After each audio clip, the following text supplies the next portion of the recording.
This is the video everybody was waiting to see. Actually, this might be the video before the video everybody is waiting to see. But I did say I was going to make a video of just a little spending spree of all the stubs I was able to get. I came into this player epic grind with around 387,000 stubs, man. And I did say, too, if this 94 Cal Ripken dropped below 100K, I would most likely be picking him up. Look at these contact stats. The hitting stats are very good vision.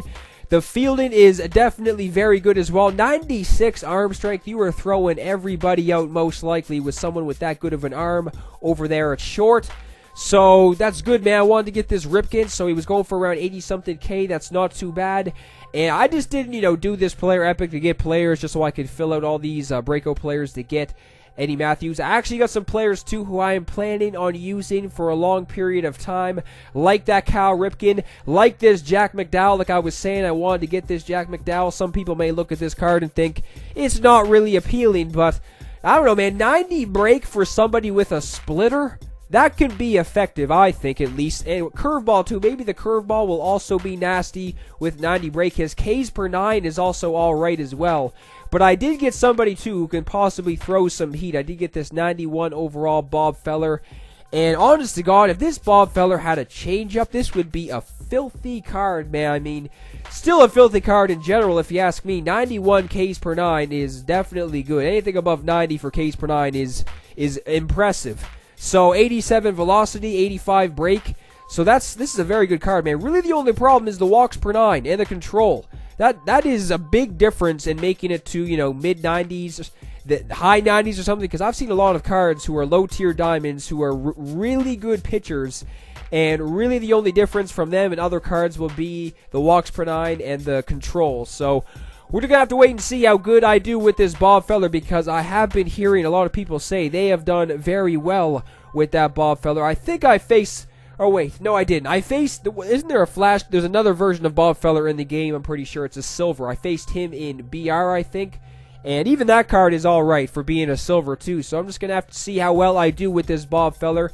And that Jack McDowell, too. I feel like the splitter is going to be an effective pitch on that Jack McDowell. If anyone has that Jack McDowell, let me know how he's been doing for your squad, because yeah, I'm just interested in hearing on if you've been doing well, because I feel like the splitter is going to be the key pitch for that Jack McDowell. But I did say too that I would be picking up some new catchers. Chris Iannetta and this Yan Gomes were picked up. I looked at that Yan Gomes. I wasn't really sure if I should pick him up as well, because I wanted to see if I could get some more cheap breako players. This Steve Pearce, man, this is a very good card versus lefties. I know I didn't really show his stats right there, but if you saw them, or if you saw them for that short period of time, he is a beast against lefties. The vision is really the only problem on that card. You can stick him at first base, so 60-something fielding at first base really isn't the worst. I wanted to get the 91 Edgar Martinez as well, and I was waiting to see if I had enough stubs when this was all said and done. I wanted to see if I could get 49 breako players before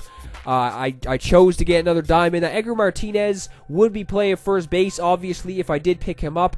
And I already have a bunch of first basemen as well. I plan on playing Arenado at first base a little bit.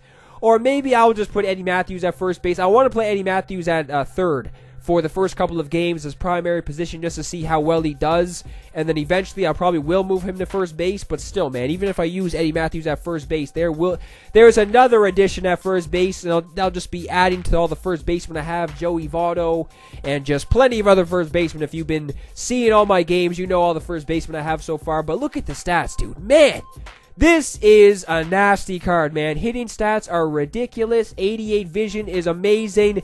The fielding isn't even too bad. I don't even find that's really an issue. 75 with 77 arm strength. This is a very good card. I am pumped as shit, man, to get this 99 Eddie Matthews. And like I was saying, too, I'm going to try my best to get the debut game with Eddie Matthews in tonight.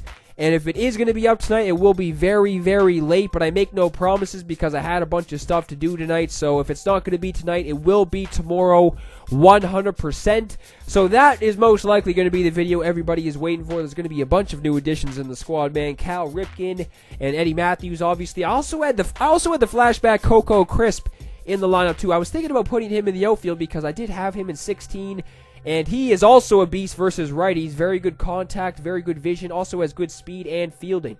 So I'm probably going to use him a little bit. Probably not going to leave him in the lineup every single game, obviously. I may use this flashback Steve Pearce for a couple games against lefties. I probably won't use him against righties, but lefties for sure. Like I was saying, Arenado might play some games at first base. I'm only doing that just so I could keep his bat in the lineup. And then, yeah, I may move Eddie Matthews over to first base at some point in time. But who knows, man? I already have a bunch of first basemen, like I was saying, so Eddie Matthews, if he was playing first base, he would most likely be staying there for a good amount of time. And I'm just so damn pumped to get this 99 Eddie Matthews because, yes, I was very excited to use that Eddie Matthews in 16. I was doing very well with him.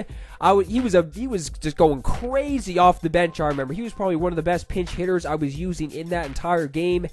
And yeah, this Coco Chris, man, very good against righties. I didn't show his stats for a good amount of time right there, but if you saw, and if you just remember his card from 16, you know that he is very good versus righties. He's a switch hitter too, so you can even leave him in your lineup against lefties, even though his contact isn't really good at all. I think it's only in the 50s or something, but I do have a bunch of gold players that I picked up too. Michael Bourne, and who else did I get? Just a bunch of other players. I mean, Yan Gomes, I think I had in the lineup for this next game, but who knows? We're going to have to wait and see. I don't feel like I'm going to do good with him at all. I just want to use somebody in there other than fucking Lucroy, man. That's it. That is it. But this is what the squad will most likely be looking like in the next game. Let me know what you guys think of the squad, man. It's going to be hype. This next game is going to be hype. I'm going to do my best to get that up tonight, like I was saying, but as always, guys, if you enjoyed, leave a thumbs up, and I will see everybody in the Eddie Matthews debut game.